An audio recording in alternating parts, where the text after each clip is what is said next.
22nd here in Seoul, and I'm Kim Dami. We begin with these stories making the headlines at this hour. Starting with the AI Seoul Summit, co-hosted by South Korea and Britain. Global leaders adopted a joint Seoul declaration for tighter cooperation on advancing safety, innovation, and inclusion of artificial intelligence. The second and last day of their discussions today will center on expediting sustainable AI development. Russian leader Vladimir Putin ordered tactical nuclear weapon drills near Ukraine's border in what Moscow labeled as a response to threats from Western officials. A Singaporean Airlines flight has arrived at its destination after being diverted to Bangkok, after experiencing severe turbulence on its way from London to Singapore. One person died from a suspected heart attack, with at least 71 others injured. World leaders committed to ensuring the safety, innovation, and inclusivity of AI in a two-day AI Seoul Summit co-hosted by South Korea and the UK. The leaders' meeting on Tuesday night resulted in the Seoul Declaration. Our Oh Soo-young reports. South Korea, the United Kingdom, the United States, and other world powers have called for stronger global cooperation to advance safety, innovation, and inclusion in artificial intelligence, to further human well-being and democratic values.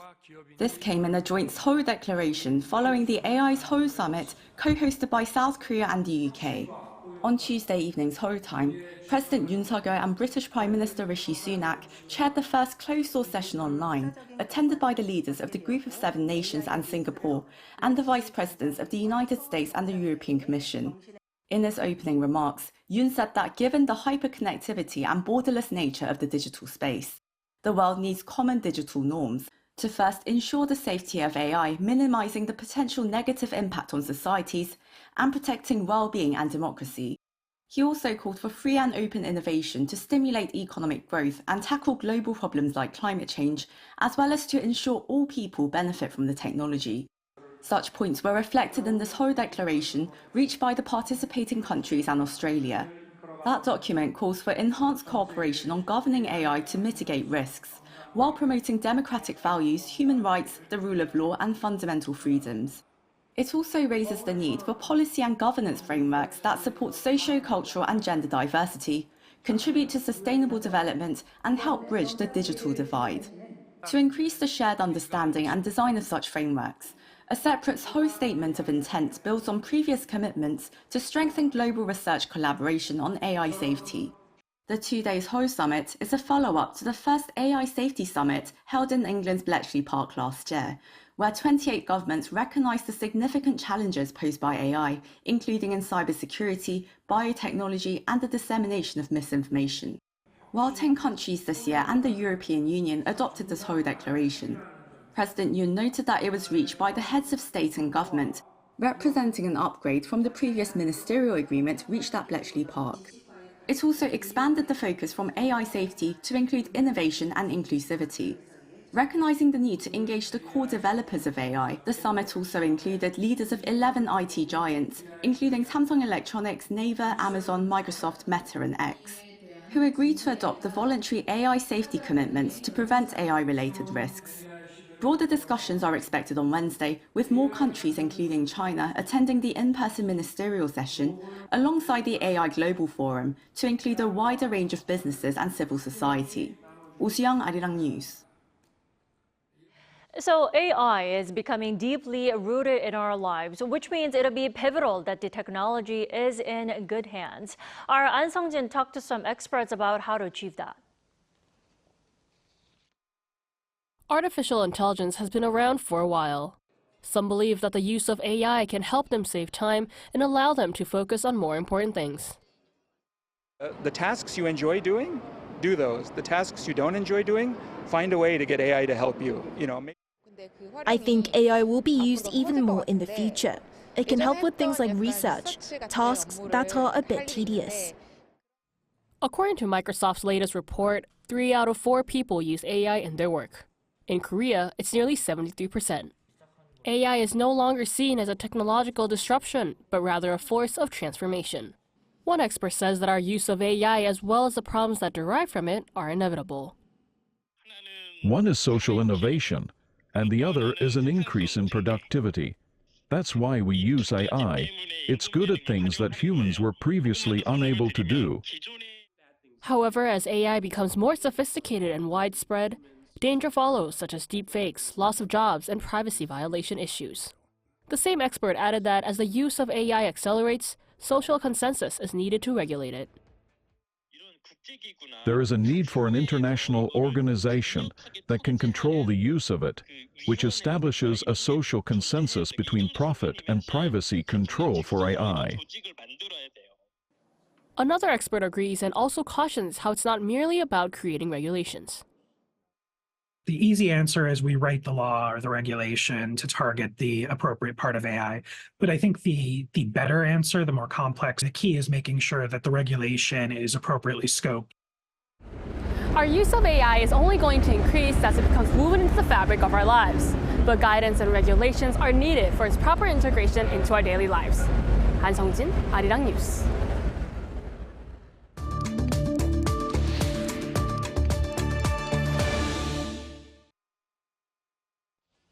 The second round of talks are ongoing here in Seoul on how much South Korea and the U.S. will each pay to keep the American troops stationed here in South Korea. Now, will they be progress that satisfy both sides' interests? We're joined by Dr. Bruce Klinger for more. Welcome back.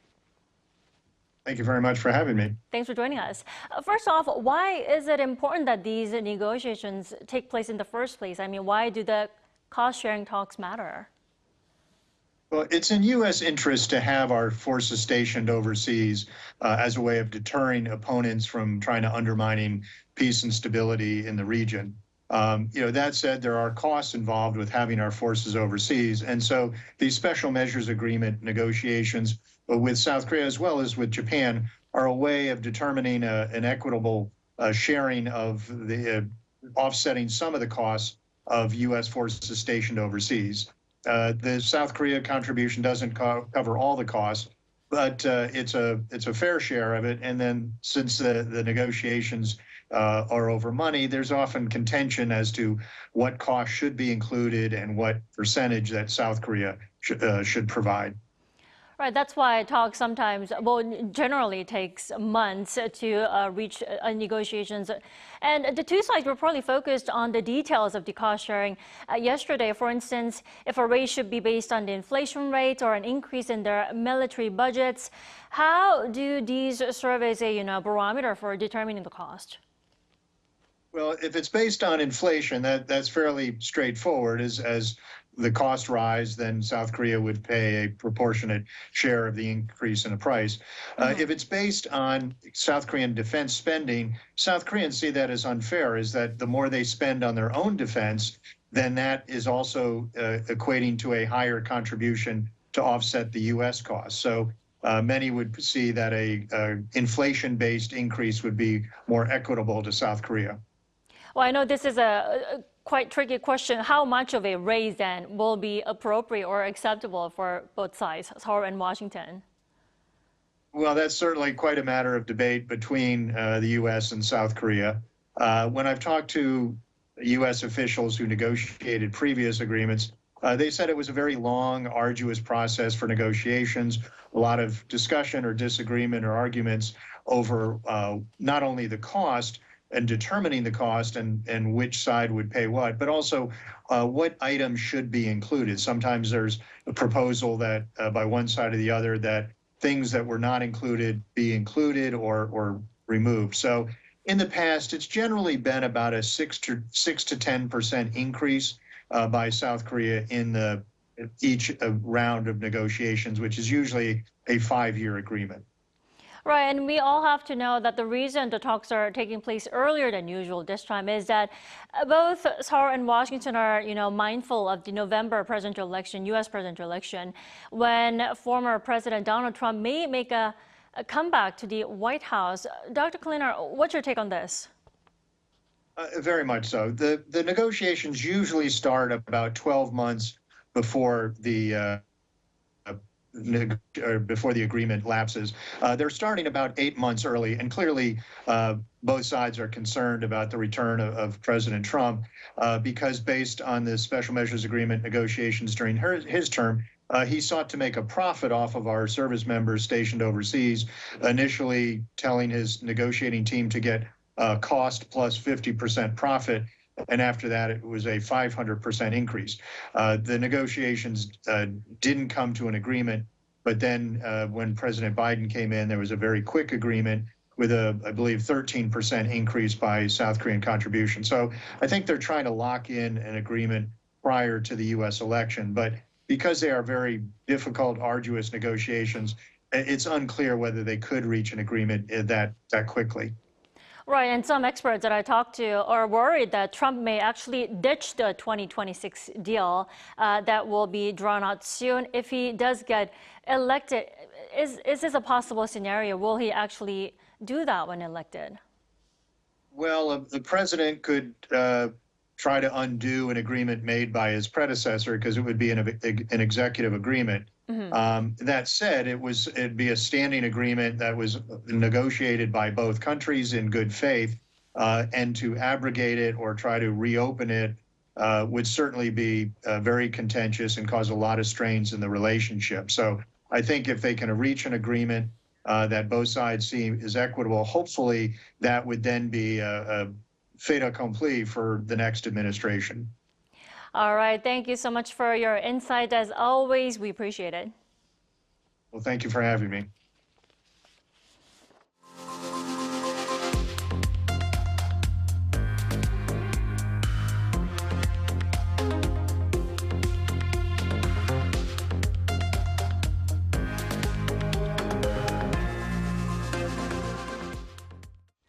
Russian forces have begun exercises ordered by President Vladimir Putin to simulate preparation for the launch of tactical nuclear weapons, which Moscow argues were designed to respond to Western provocations. Our Lee Seung-jae has the details. Russia's Ministry of Defense announced Tuesday that under the instructions of Russian President Vladimir Putin, the first phase of tactical nuclear drills has begun in Russia's southern military district. The military drills, which are also taking place near Ukraine, simulate the use of nuclear weapons.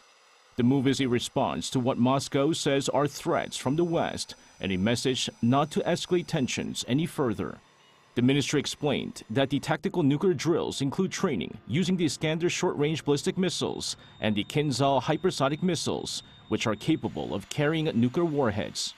Earlier this month, Putin ordered the defense ministry to prepare training to test the use of tactical nuclear weapons after the Kremlin took issue with comments made by French President Emmanuel Macron, who mentioned the possibility of sending troops to Ukraine. They also slammed British Foreign Secretary David Cameron, who said that weapons provided to Ukraine could be used to strike the Russian mainland. During his Victory Day speech earlier this month, Putin warned the West that its strategic forces are always ready for combat at all times and indicated that Russian and Belarusian forces have begun joint preparations for tactical nuclear weapons training. Russia's defense ministry on Tuesday released footage showing trucks carrying missiles to a field where launch systems had been set up. The military drills are taking place in Russia's southern military district in Rostov-on-Don, near the Ukrainian border, as well as the Donetsk, Luhansk, Zaporizhia, and Kherson regions, which Russia claims were newly incorporated during its special military operation against Ukraine. Lee Seung-jae, Arirang News. Washington says Moscow likely launched a counter-space weapon last week that is capable of attacking a U.S. government satellite orbiting nearby. According to Robert Wood, the U.S. alternate representative for special political affairs in the UN on Tuesday, it's not the first time Russia has launched an asset or anti-satellite, with previous launches in 2019 and 2022. Wood assessed that the recent launch took place on May 16th. Russia issued at least 2 notices to airmen, one for the launch itself and the other for the re-entry for a Russian space launch booster. The remarks came before a vote on a UN Security Council resolution drafted by Moscow on outer space security, which was not passed. Now, on to the latest situation in Gaza, where one UN official calls a catastrophe. UN agencies and officials are urging Israel to let more aid through into the area. Our Kim Bo-kyung has more. Catastrophe nightmare. This is how one United Nations official described the situation in Rafah, calling it hell on earth. After Israel closed the Palestinian side of the Rafah land crossing with Egypt earlier this month, the humanitarian situation has been worsening. According to the UN Agency for Palestinian Refugees on Tuesday, food distribution in Gaza's southern city of Rafah has been suspended due to a lack of supplies. Saying the impact of incursions and evacuation orders are being felt all over Gaza, the head of the World Health Organization called on Israel to lift restrictions on aid into Gaza on Tuesday. At a time when the people of Gaza are facing starvation, we urge Israel to lift the blockade and to let aid through. The UN World Food Programme is reportedly re-evaluating logistics, looking for alternative routes within Gaza after deliveries from a U.S.-made pier stopped on Sunday. U.S. President Joe Biden previously ordered the American military's construction of the pier and dock, and the first 10 trucks had entered through the pier on Friday. But this ended up chaotic, with much of the aid looted and one Palestinian man dead, resulting in the aid deliveries being stopped.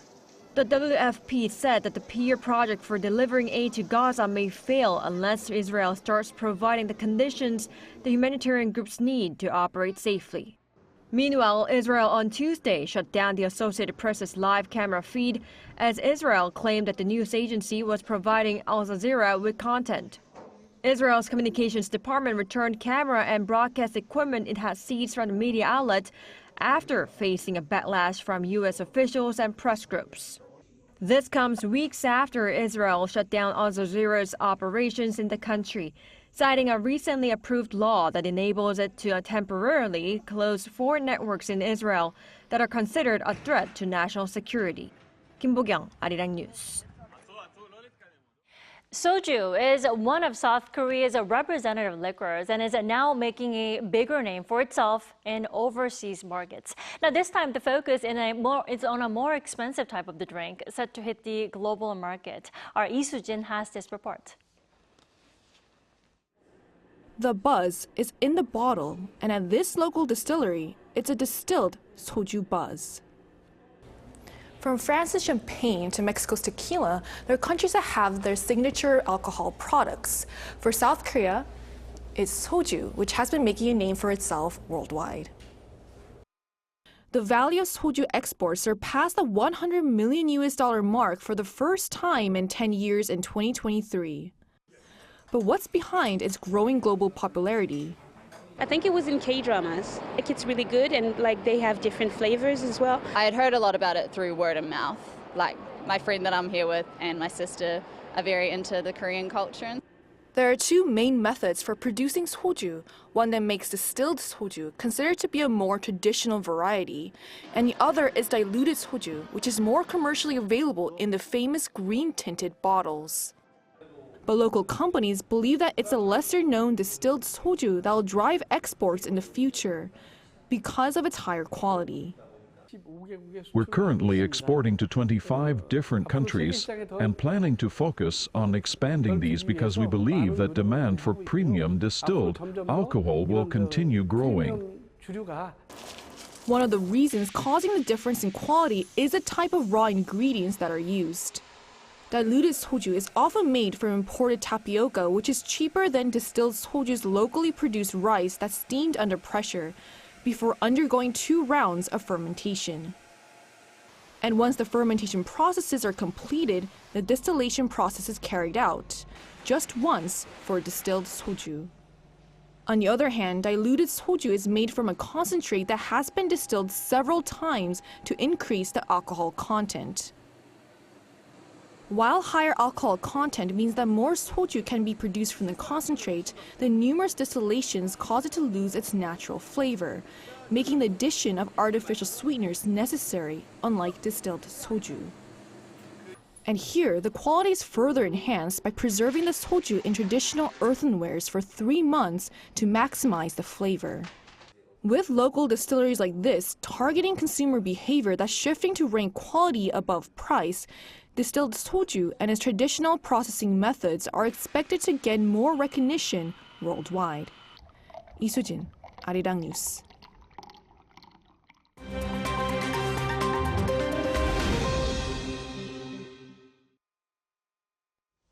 Good morning, I'm Kim Seong, and now we turn off to stories from around the world.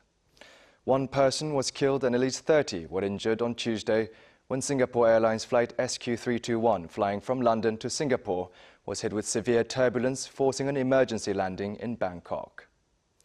Authorities at Bangkok Airport named the dead man as 73-year-old British national Jeff Kitchen, who is suspected to have died from a heart attack. 7 people are also in critical condition after the plane experienced a sudden and dramatic loss of altitude of over 1,800 meters. The Boeing 777 Singapore Airlines flight with 211 passengers and 18 crew members fell into an air pocket while traveling above Myanmar as cabin crew were serving in-flight breakfasts. One passenger recounted that anyone not wearing a seatbelt was launched into the ceiling, while another said many were seen injured, including with head wounds.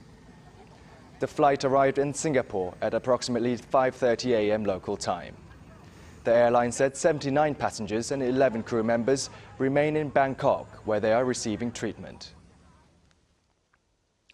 French President Emmanuel Macron is set to make a surprise visit to New Caledonia amid unrest in the French overseas territory, which has led to at least 6 deaths, including 2 police officers, and injuries to hundreds more. A French government spokesperson said following a cabinet meeting on Tuesday that Macron would leave as soon as this evening to embark on the 17,000-kilometer journey. Violence and looting erupted in New Caledonia on May 13th, when France announced new rules that would give voting rights to tens of thousands of non-indigenous residents of the islands, which have a population of around 270,000. Tensions have built up over decades between the indigenous Kanaks who seek independence from France and the descendants of French colonizers who want to remain a part of France. US presidential candidate Donald Trump has taken down a 30-second video posted on his Truth Social account that made a reference to a unified Reich, language often associated with Nazi Germany. The video, which was posted on Monday afternoon local time, was no longer available by Tuesday early morning. The clip begins by saying what happens if Donald Trump wins, and one of the headings on a mocked-up newspaper reads, "Industrial strength and production had significantly increased after 1871, driven by the creation of a unified Reich. Germany was unified as an empire in that year." The word Reich, which means empire, is now often associated with Nazi Germany under Adolf Hitler, who declared a Third Reich. Trump's spokesperson, Carolyn Levitt, said that the video was created by a random account online and that the staff who posted it did not see the word Reich. Lawyers representing actress Scarlett Johansson have contacted OpenAI to question how it is that the firm's new GPT-4o chatbot's voice bears a close resemblance to the Hollywood stars. Johansson said Monday that the chatbot, which has been called Sky, sounded eerily similar to her, even though she declined an offer from OpenAI CEO Sam Altman last September to use her voice. She added that Altman insinuated that the similarity was intentional in a social media post referencing Johansson's 2013 movie Her, in which she plays the voice of an AI assistant. Altman told Reuters that Sky's voice belonged to a different professional actress and was not an imitation of Johansson. The AI company said it would no longer use the voice for undisclosed reasons.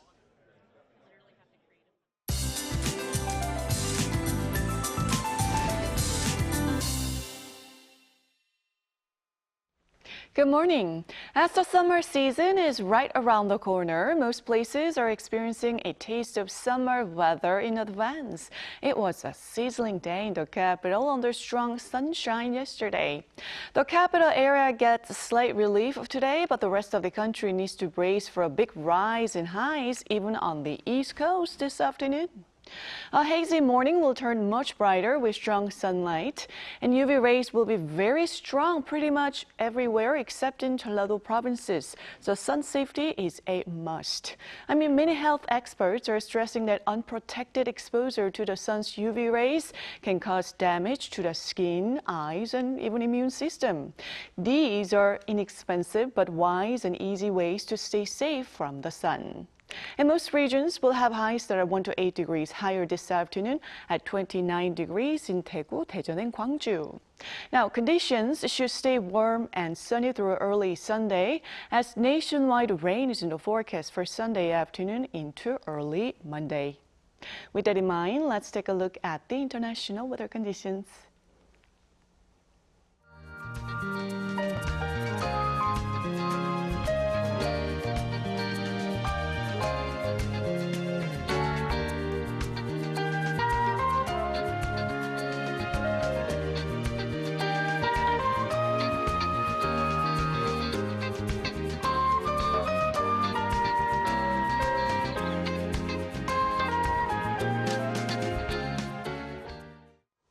We thank you for watching New Day at Arirang. We'll be back tomorrow at the same time, 9 a.m. Korea time.